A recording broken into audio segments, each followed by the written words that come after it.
Okay. So how do we do this during the whole school day? How do you fit all of this in, given what you're already doing? با توجه به اینکه خب خیلی از کارهای خوب رو شما انجام میدین، چطور فکر میکنید که این حرکت‌های خیلی ساده رو هم میشه توی برنامه روزانه کلاستون بگنجونین؟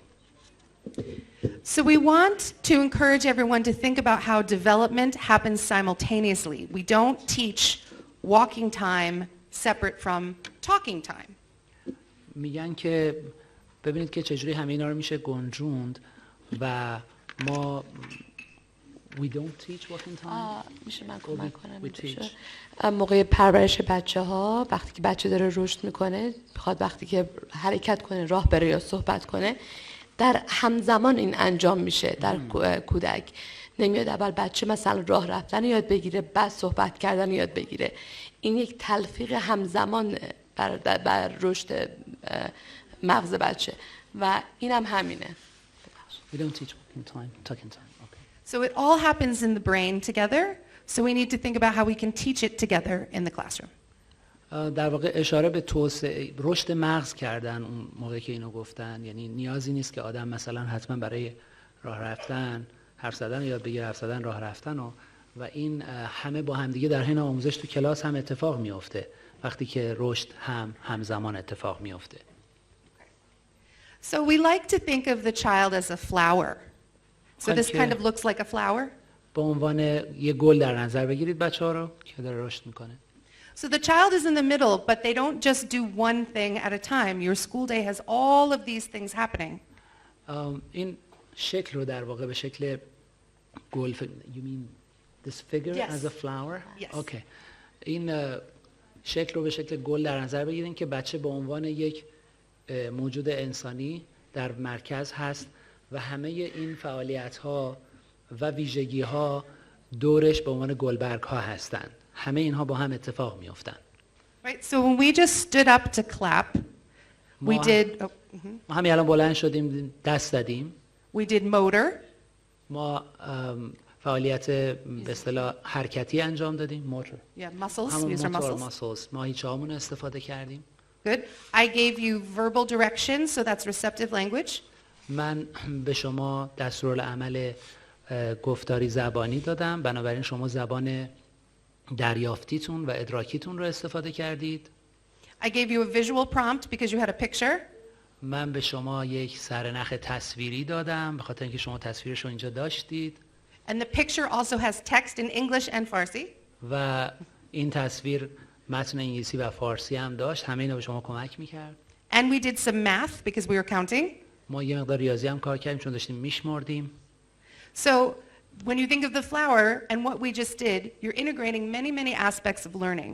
And so best practices are mindful of purposely and explicitly incorporating multiple types of learning to help children succeed. بنابراین ببینید همه این فعالیت ها همزمان در آموزش اتفاق افتاد.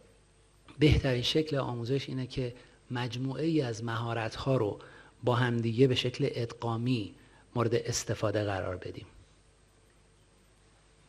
So like our speakers this morning talked about, we have areas that students do very well with and areas where they're weaker. همونطور که صبح هم همکاران من مطرح کردن، خب بچه‌ها یه سری نقاط ضعف و یه سری نقاط قوت دارن، همونطور که تو تصویر می‌بینین. So very often children with autism and other neurodevelopmental disorders are not good at processing auditory information, but they're much better visually. اکثرا بچه‌های اوتیسم غالبشون روند شنیداری یعنی مهارت شنیداری زیاد خوبی ندارن و اونها در مهارت دیداری بهتر هستند تا در شنیداری. So a lot of the strategies we're going to give you that we hope you come away with and use tomorrow in your class, a lot of them incorporate visual supports. So always think of ways you can make things more visual because you're going to help them learn more.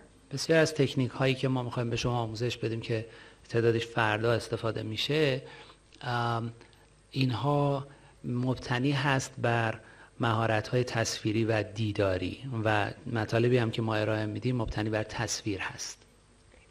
Good. Okay. So how do we do this all day? چگونه همه اینا رو توی مدرسه توی یه روز کاری در مدرسه انجام میدیم؟ You have to build your routine because it happens every day and children know what to expect. یه برنامه ثابت روزانه باید حتما براش داشته باشید، به خاطر اینکه خودتون بدونید قرار اینا رو انجام بدید و مهمتر اینکه بچه باید بدونه که اینها قرار اتفاق بیفته. And we talked a little bit about this morning, but the important part here is that, again, that flower, thinking like a flower, you're addressing development in multiple ways at the same time. در واقع نکته‌ای که خیلی مهمه اینه که همه اینا داره اتفاق میفته، ولی همیشه اون گله یادتون باشه، به خاطر اینکه قراره که در حین آموزش رشد و توسعه در واقع یادگیری ها و رشد مغزی همزمان اتفاق بیفته. همیشه اون گل رو مد نظر داشته باشید. Okay, so think about what you do every day. How do you teach all of the areas of development? Think about how your classroom runs or how you do your therapy. یه لحظه تصور بکنید که شما وقتی که در طول روز در مدرسه درس میدین چطوری میشه که همه این حوزه هایی که الان بهش اشاره کردیم با همدیگه در واقع فعال بشن و توی آموزش ادغام بشن. So when you think about your everyday, how do you plan for communication, behavior, and sensory all together?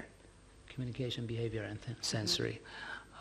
توجه بکنید که در هر روزتون در واقع این مهارت ها در 3 حوزه ارتباطی، حسی و عملی communication behavior رفتاری و در حوزه رفتاری که به عنوان سوم هست چجوری همه اینا توش ادغام میشه. So typically, if you give the students instruction, you say, please turn in your homework. You've told them what to do, and maybe you've written it down, so you've given them receptive directions and possibly something visual. خب توجه بکنید، میخوان که به دانش آموز بگین که تکلیفتو آماده کن، نشون بده.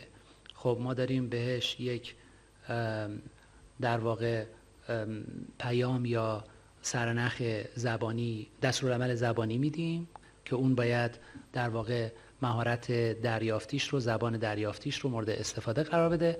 همزمان هم داریم یک سرنخ تصویری یا دیداری بهش میدیم. If you are correcting someone to say, please pay attention, or you're saying, good listening, thank you for listening, you're managing their behavior. اگه مثلا شما رفتار یک کسی رو، یکی از دانش آموزا رو میخواید اصلاح بکنین که بهش بگین که مثلا توجه کن، یا اینکه بگین که مثلا تو شنونده خیلی خوبی هستی، خوب داری گوش میکنی، یا این کار خوبیه که دارید انجام میدید.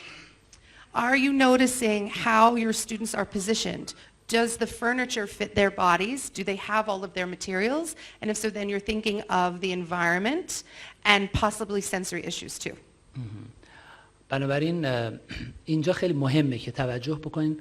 فقط این نیست که شما ازش بخواید که اون توجه بکنه و اونم توجه بکنه یا گوش بکنه. به این توجه بکنین که چطوری نشسته، روی چی نشسته، محلی که نشسته به چه شکلی بهش داده های حسی میده و از لحاظ حسی وضعیتش روی صندلی یا جایی که نشسته چه وضعیتی هست. So as I went through that, how many of you felt, yeah, I do that. I do that every day.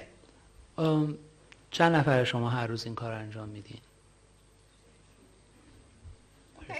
Okay, good. And how many of you, as I went through that, thought, oh, I have something new I need to think about now? چند نفر شما فکر میکنن این چیز جدیدی که باید بهش فکر بکنین تو مدرسه؟ Okay, terrific, good. Good. Okay, go ahead. So what can you add to your structured lesson? So when we think about sensory, are the students ready to learn? You can add get ready exercises to help them learn. So what we've been doing as an auditorium, clapping your hands and hugs and squeezes, can help them get ready to learn.